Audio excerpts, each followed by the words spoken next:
anyone that is a subscriber to The Athletic, article came out earlier this week where basically Pronman and Wheeler discuss and debate some of their first round draft picks that they have the biggest discrepancies on ranking.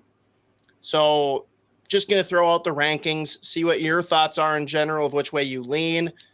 Maybe we'll see how much you pay attention to their rankings to tell me who ranked them which. But first one is one that I already kind of know what direction you're going to go. But for those that are listening for the first time or those that maybe missed when we've talked about it in the past, Zach Benson, who I don't think anyone questions the talent. Everyone, of course, per usual, questions the size at the center position. One of them has him ranked at number 6, the other at 17. Do you know between Wheeler and Pronman who's at 6 and who's at 17?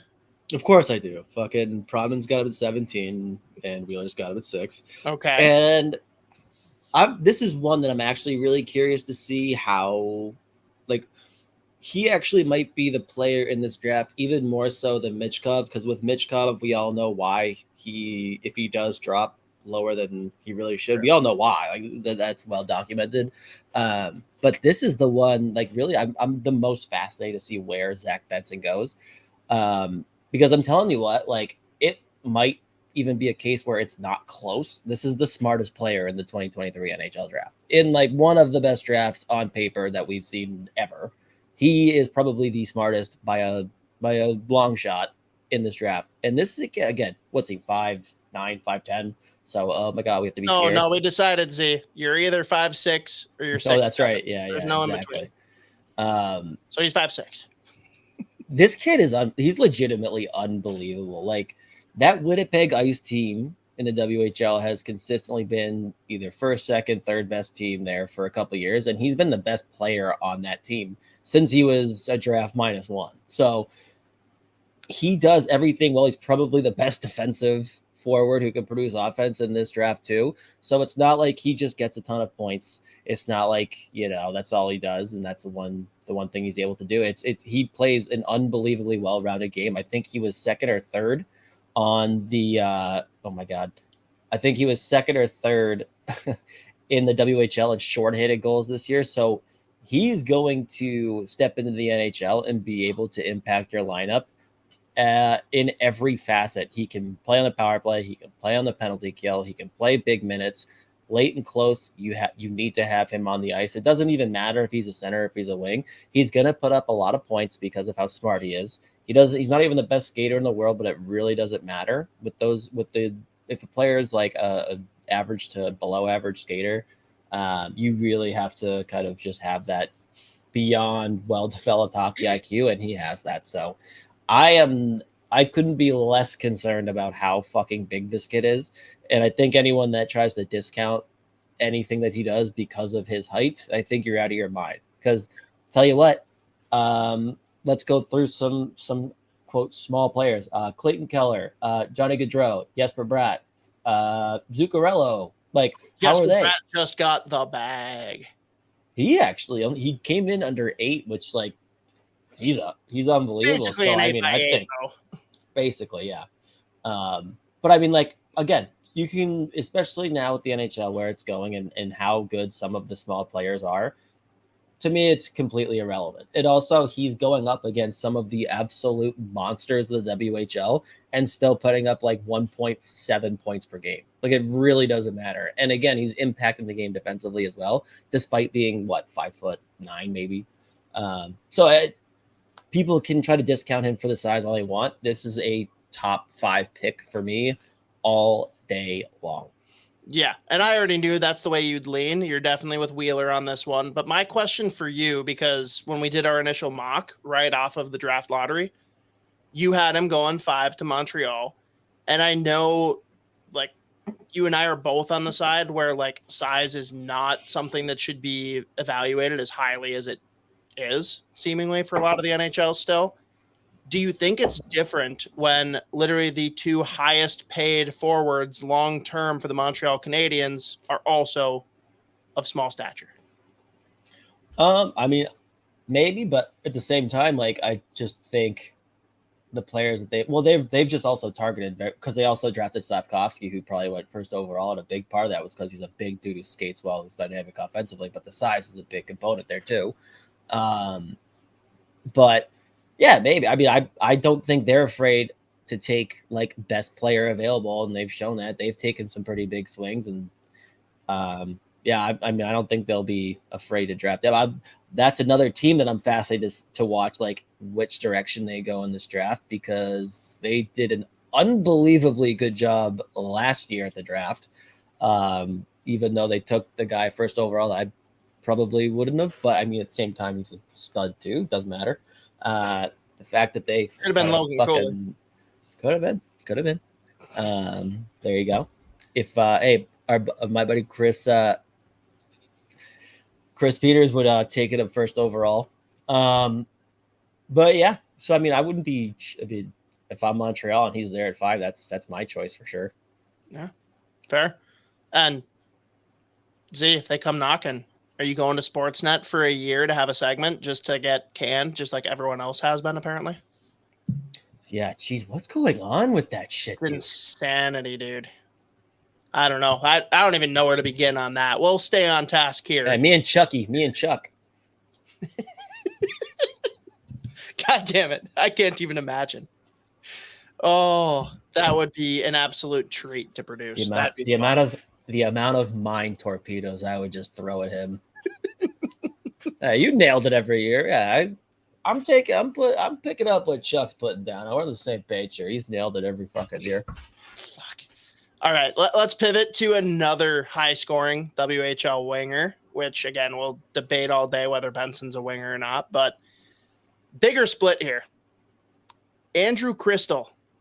We've got 13 versus 68. First, do you know who ranked where? Yeah, I know Wheeler's going to be the one higher. So was it? You said 13 and 68. Yep. Wheeler 13, Providence 68. Yeah, another one that'll be fascinating to see where he goes. It really does feel like just the conversation that you see that they've made public anyways with like a lot of the NHL scouts and executives probably have him going day 2 in the second round. And again, while I understand it, like the ceiling on that kid is absolutely insane. But there's legitimate doubts there. Like I think for a lot of people, they had him. Well, I know most, if not all, like scouting outlets that aren't like NHL affiliated or whatever, obviously, but they had him like top 10, like consistently all year long. There's a significant risk factor with him just because like not a good skater, like the definition of just like all offense. But I mean, that kid, like every single game, he's going SportsCenter top 10. Now that's WHL, so we'll see how that really pans out. But I mean, for me personally, still a first round pick just because you go pure ceiling and he's right up there. I mean, the kid missed like a month or two and still finished like maybe 0.3 points per game lower than Bedard. Like at one point, he was right there neck and neck. Like the shit that this kid could do, the plays he can make, and his shot is insane. So like the offense is just so tantalizing, and you want it like if you can just find an organization that reels him in, like really helps him kind of play like at least some kind of translatable game without losing that offense. Because again, like the ceiling is crazy with him. He makes so many fun plays that he's just like.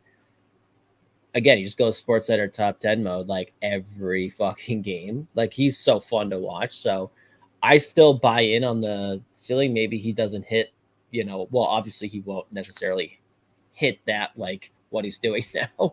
But for me, like that ceiling and like the potential is just way too high for me to pass up on the first round. And I do think he's going to be there like late in the first and probably go in the second round. So I'll be curious if you're a team that has like 2 first-round picks. There it is. How do you know? Question, man. I don't know how. If you know he's going to be there with your second first-round pick, or some teams have 3. I was just gonna say, dude, he seems primed for St. Louis. No, they will. That's the thing, though, with them. They like those. They like the non-Andrew Cristall players. When you got 3 firsts, though? Yeah, they'll probably leave with like some combination of like, and not that this is a bad thing, like Matthew Wood, Quentin Musty, Tom Willander, like just big boys. You know what I mean? Like that's what they want. That's what they draft. That's what they target. So we'll see what happens. But yeah, if I'm St. Louis and he's there with because I just know that other players that fit the profile that they like to kind of target, and whether it's like NHL players they trade for or draft, just knowing that they can't resist that. If he's there with my 3rd first round pick, I am laughing and taking him. Because again, that ceiling is fucking insane. Like he is unbelievable. Such a beauty too. Great name. You have to say Cristall. You just have to. I actually don't know how you're supposed to say it, but it's funny. Anyone that doesn't say Cristall is such a coward. Well, dude, I jokingly mock my brother because he likes to say how like nice it is where he lives, even though it's maybe not. But it's Cristall, Minnesota, and I always just call it Cristall. Cristall, yeah, fucking rights. Of course, you have to. Nice, you know, legally. So before we move off Cristall, then, because I know you're not really going to agree with either of these guys. You're not taking him at 13. You're not one that thinks that he should fall all the way to 68. Like, give me a range. Where do you think he should go? 20s. Anywhere in the 20s, really. Okay. Fair. I don't see the rankings on this one. Let me make sure. No, I don't. But apparently the next one that they have a little bit of a gap on is a guy that you kind of gushed over, Dmitri Simashev. Yeah, he's a stud. So I actually, with those two, that you said there's a big discrepancy between them. I mean, the only ones that are being brought up here do, but all that I see here is that Pronman has him as a top 10 player in the class. And then they go into their whole debate, and I'm not going to read all that right now. Yeah. So the thing he has him outside. Sorry, it says Wheeler has him outside the first round. Oh, that's crazy. That's wild because I know a lot of people have him as the first defenseman off the board. So, yeah, no, the thing with Simashev is just like trying to figure out exactly what he is in the NHL, because this is a kid who's 6 foot, 4 or 5. He might be 6'3", I don't fucking know. But typically, like, his player profile, especially as a defenseman, not like the greatest skater in the world. There's kind of like a limit to the ceiling. You kind of think of him as like, if he hits his ceiling, he's like a shutdown guy. The thing with Simashev is like, offensively, he should have produced way more than he did. A lot of that, in my opinion, and I know a lot of the Euro scouts that we have with smart scouting, a lot of guys that watch a lot of Simashev say the same thing. Like the Russian, especially defenseman, like development kind of style is like really, if you have any kind of like offensive ceiling, there's like, no, you're not going to do that. You're going to play ultra conservative. You're going to just like rim it out, blah, blah. Simashev is like, he should have produced way more points than he did. He's a big kid. He's got unbelievable tools. Like, one of the best skaters in this draft as a kid who's 6'3", 6'4", 6'5", however tall he is. I actually don't know. He's a big boy. That means he's 6'7", so. Some of them, like, even not just like, I'm not talking about defensemen who have the puck at the offensive blue line and like walk it. Even when he'll, like, I've watched him play a few times where like he's going to retrieve a puck and he's got a forechecker coming at him. So he starts skating, laterally one way. And the turns that he's make, like I've watched him send probably 3 or 4 oncoming forecheckers, like just with a change of direction, like they try to adjust too, but they're going full speed, like fly face first to the boards. Like he is an ankle breaker when he's retrieving pucks. Mm-hmm. Along with that, he's got a phenomenal first pass. He defends exceptionally well. And again, like the plays that he's able to make offensively too, there's so much there that like if you can let him continue to develop, the offense, there's no reason it won't come. So it's funny because I do think like his floor is a pure defensive, legit shutdown first pair guy, maybe second pair guy. But there's enough foundational tools there that like he's a stud, man. Like he's really fucking good. So it's interesting when I see people rank. I mean, outside the first round, that's crazy to me.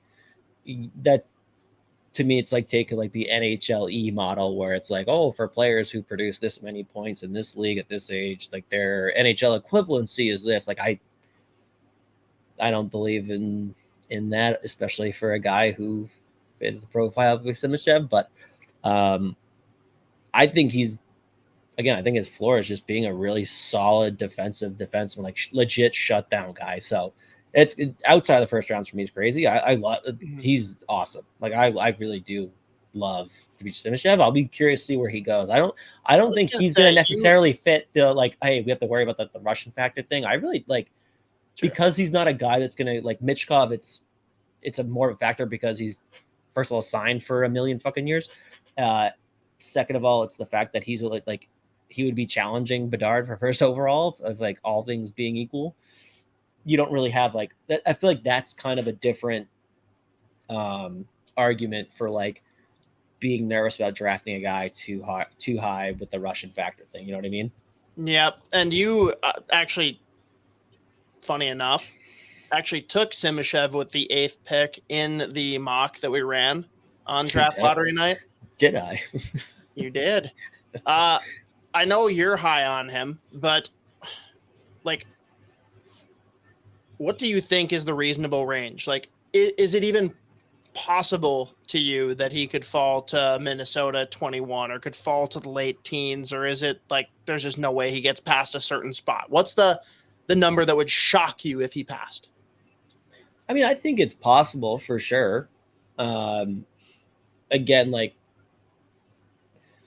I think after watching so many drafts and like putting the work in on so many players like beforehand and think, oh, no way this, I don't really know if anything really would like shock me per se, but like, I think if he gets by like 25, you're sitting there like, what the fuck is going on right now? Sure.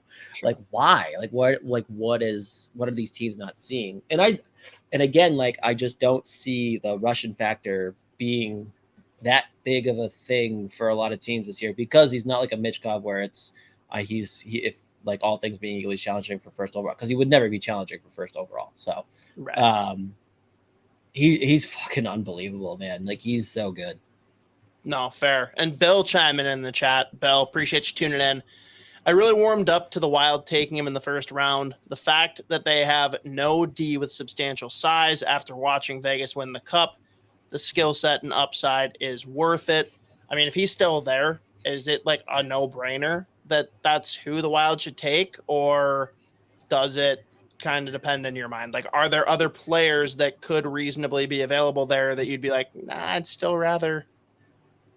Yeah, I mean, that's where I land on it because, like, I do think that, and I feel like this probably is a thing that happens at any draft that's super deep like this. There are going to be so many teams or so many players available in the 20s that you're sitting there like, what the fuck is going on? Like, how is this guy still here? So it really would depend on, who else. I mean, so who else is going to fall, right? Right. Again, like the thing with him going to Minnesota, I think, again, depends who's still available. But, if he's sitting there, the one part of your prospect pool that is like beyond fucking unbelievably better than probably most, if not all, prospect pools is the left side of defense. That being said, if you're going to go pure ceiling, yeah, I mean, I think there's going to be a whole lot of players there, though, at 21, where if he's falling to 21, you're sitting there like, okay, this other player who also has a similarly high ceiling, who also is like this part of our prospect pool who isn't, that we don't have like a ton of. Yeah, probably going to go that option. Like, I think there will be plenty of guys there too at 21 who you're going to be very happy with taking. Yeah. So I'll be curious to see, though, because that is like an interesting conundrum right there where it's like, man, fucking Simashev, like, fuck, he's good. Yeah, that's the rumor. And actually, I'll throw this back up here because got to give a quick shout out to our friends at Waggle Golf, not only for this incredible new hat that I just pulled out of the box. That is nasty, by the way. I haven't seen that one. I was going to add because I saw you turn. I was like, that's a Waggle fucking Golf? Oh, it's so beautiful. They actually released a ton of great new hats and shirts the last week or two. Everyone check it out. Get your wagalon.com. And if you use the promo code SP10, you get 10% off your full order. Shout out. But also got to shout them out because they just announced today. We've been sitting on this news for a little bit, but official Brock Faber is part of the Waggle Golf family, which is absolutely sick. We'll see. I don't know if they have enough pull to make someone like that come on with idiots like us, but hey, maybe we'll get lucky.